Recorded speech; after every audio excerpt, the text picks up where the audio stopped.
Hi, my name is Camille. Welcome back to the In Between. Are you going through a season of change right now? Have you experienced difficult news that has turned things upside down? Perhaps a medical diagnosis, either your own or someone you care about, that came out of the blue. Maybe you've lost a loved one and you're grieving. Maybe you went to work and found out that that was your last day and you were blindsided by that news. Perhaps your partner came to you recently and said, I don't want to do this anymore. Perhaps you're the one in the relationship that said that. There's all sorts of moments that put us on the in between. But what's also true is that we step into the in between from the moment we're born because we go from being born to dying. And during that time, the in between is exactly that. And so after I walked with you in all the videos that I'll share the link to in the description, I realized there's something here. And I am just so thrilled to not only hold this powerful tool in my hand, but I can't wait for you to hold it too. Because I don't know a single person, no matter how good life is, that can't benefit from the information that this incredible oracle has for all of us. And in the other videos I've done in the last several days, there's a lot more information about the oracle, what makes it unique. I've pulled a card, I read from the guidebook. So I want to invite you to do that. But I also want to go to the guidebook today just to share with you some of the layout that will help you. Because a lot of times what happens is people hear the word oracle and they dismiss it. And I've been trying to help people understand that an oracle is at its most simple a tool that brings you back to yourself. There's nothing outside of you, not in the new design model. That's the old design model. In the new design model, it's within. And so these cards and this guidebook help bring us back to our own inner world, our own inner guidance, our own wisdom, insight, and intuition, because that's the big change that's happening. In the old design model that's collapsing, the source for all life was outside of ourselves. That's the power that we gave away. We yielded to what we were told was the source, the professional, the one that knew. Not to say there's not a place for professionals in our lives, of course there is. But what's happening is we're waking up to the realization that we gave too much power away. And in giving away our power and always looking outside of ourselves, that we forgot to look inward. And that's the beauty of the in-between. It eventually turns us from the outer world to the inner world and helps reconnect us with it. Gives us a language, helps orient us in the terrain of change. And so when you get the oracle and you experience the guidebook, there are acknowledgments. Of course, it talks about the in-between oracle deck, explains more to you about what the in-between is. It talks about the categories, the 5 areas of change, help you better understand because you meet those along the way as you walk the in-between. But it also talks about how to use the deck. And I want to share this with you because I think that when you receive an oracle, especially if you're not a big oracle user like I am, it may be a little foreign to you and you're not exactly sure how to use it. So I spent some time in the guidebook giving you some different ways to work with the cards. Now, the first one is just a daily draw. It's morning, maybe it's part of your spiritual practices. You have your coffee, your tea, you're going to take the deck. Maybe you got something going on in your life. You're thinking about it. You're holding it in your heart. You're asking the oracle for some guidance as you head out into the day. You feel complete with your shuffling and with holding it in your heart and your mind, and you draw a card. This one, let it be unfinished. The message, so powerful. The message, wholeness doesn't require an ending. And the affirmation, I don't need closure to move forward.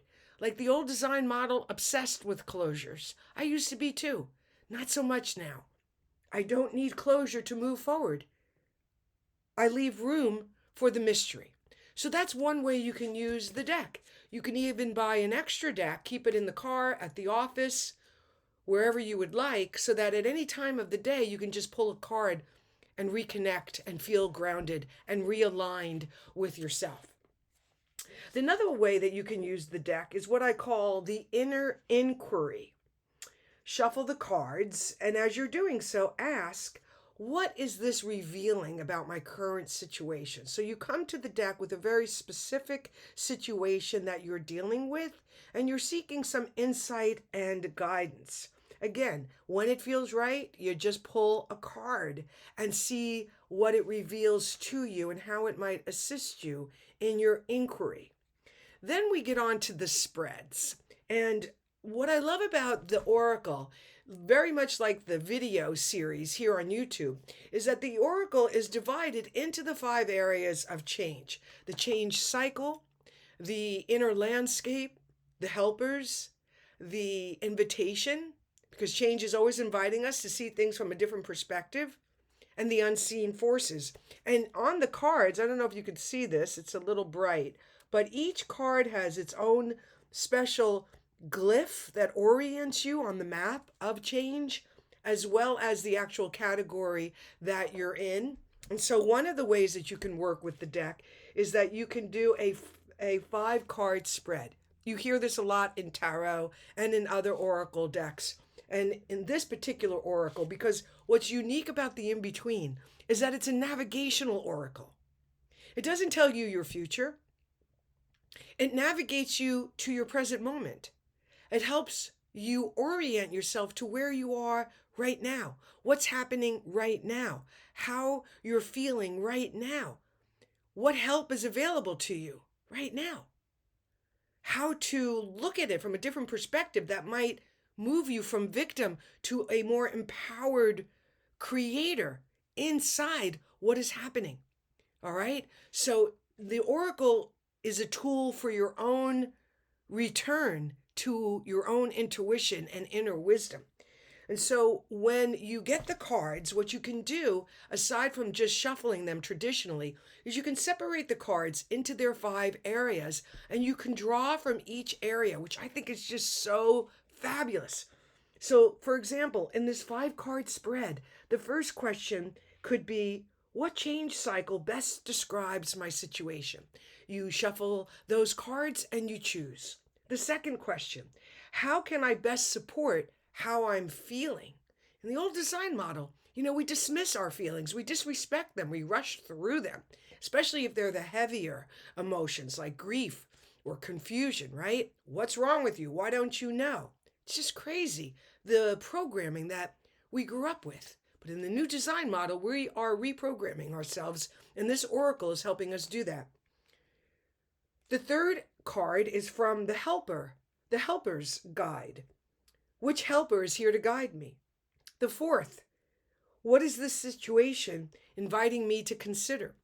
The thing about the invitation is it might not be something that you can get to right away. I mean, if your world is turned upside down, I get it. You got to just deal with what's happening. If there's chaos, if there's drama, if things are just, like I say, in complete turmoil, you might not get to the invitation right away. But when you can, when things settle down a little bit, right, you can turn towards the invitation. That's what the spread offers.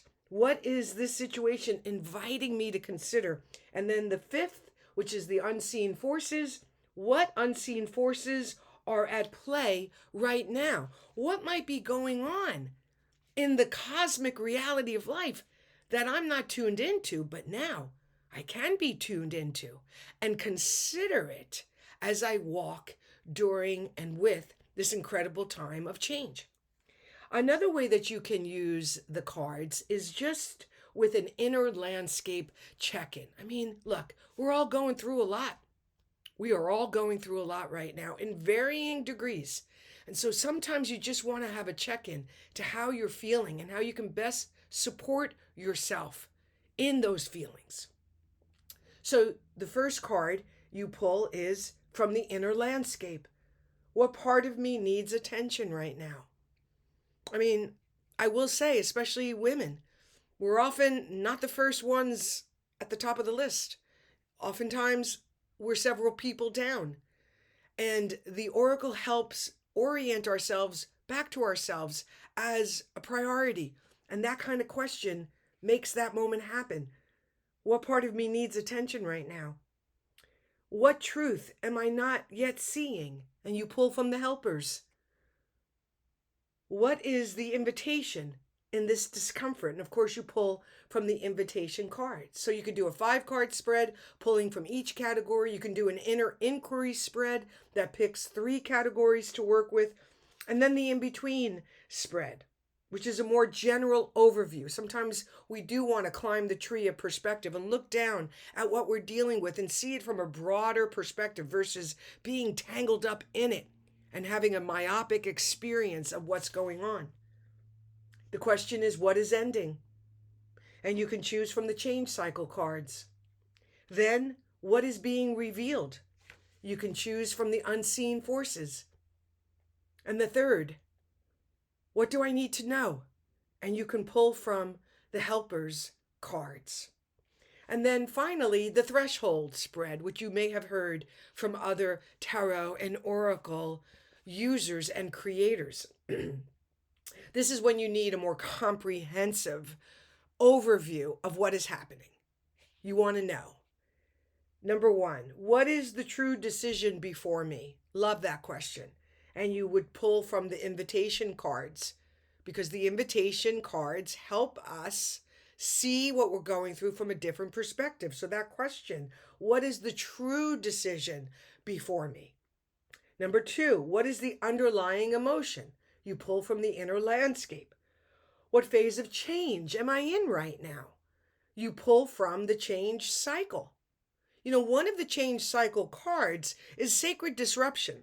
And as I say in the sacred disruption video, when your life is disrupted, when it's turned upside down, when a tornado comes whipping into your everyday life, there's nothing sacred about it. You have been disrupted by life, and the rug has been pulled out from underneath you. But the beauty of the in-between is that it's always there waiting for you when you're ready. In the beginning, oftentimes all we can do is deal with the change cycle, what's happening, and how we're feeling about it. That's it. But as you walk through that specific experience, and certainly as you come back around again to the in-between, because it's happening throughout our lives, you're better able to ask that kind of a question about your disruption. What is sacred about this? What might this disruption be leading me towards? I know someone else who just heard from their spouse that they want a divorce. Absolute disruption. Came out of the blue, has totally devastated them. They are not in a place right now to see what's sacred about it. But soon they will be able to. And that's what sacred disruption means. It's that moment when we look back and we go, oh, now I see why that happened. I couldn't see it at the time. I was totally swirling and twirling in the chaos. But now that I've landed back on my feet, I can see why that's happening. The Sacred Disruption card helps you see it sooner than that. Even if you can't really embrace it, it will always be on the peripheral of what it is that you're going through. Number 4, what energy is quietly shaping this moment? The unseen forces. And number 5, what is seeking my attention? And that's when you would choose from the helpers. Of course, there's no right or wrong way to work with anyone's oracle deck. These are just examples and some guidance to get you going. Ultimately, as you continue to work with the cards, as you continue to read from the companion guidebook, and as you begin to journal your insights, your own revelations, as you begin to make note of the healing that you're going through because you're working with the oracle and you're choosing to walk it differently. Because that's the other thing. It's an opportunity to do life differently. The oracle is not going to tell your future. It's not even going to lift you out of the disruption or the pain, but it will walk alongside you. It will be a guide. It will offer help, support, and wisdom. And here's the thing. This came from my own experience of multiple rebirths, multiple deaths, and multiple resurrections just in the past 8 years. And though my experience is personal and will not be yours, the universal exists in both of ours. The universal is the in between. We all walk it. And now there's a map to help orient us while we're walking that messy, beautiful, difficult, sacred space between who we were and who we are becoming. And ultimately will give you the opportunity to become a conscious participant in your own becoming. I can't think of a more beautiful moment for such a reality than right now. Thanks so much for listening. You can pre-order through the information in the description. You can watch all the videos of the in-between in the playlist link there as well. And if there's anything you'd like to share, please do. The comments, of course, are deeply meaningful to me, and I would love to know what your in-between is looking like these days.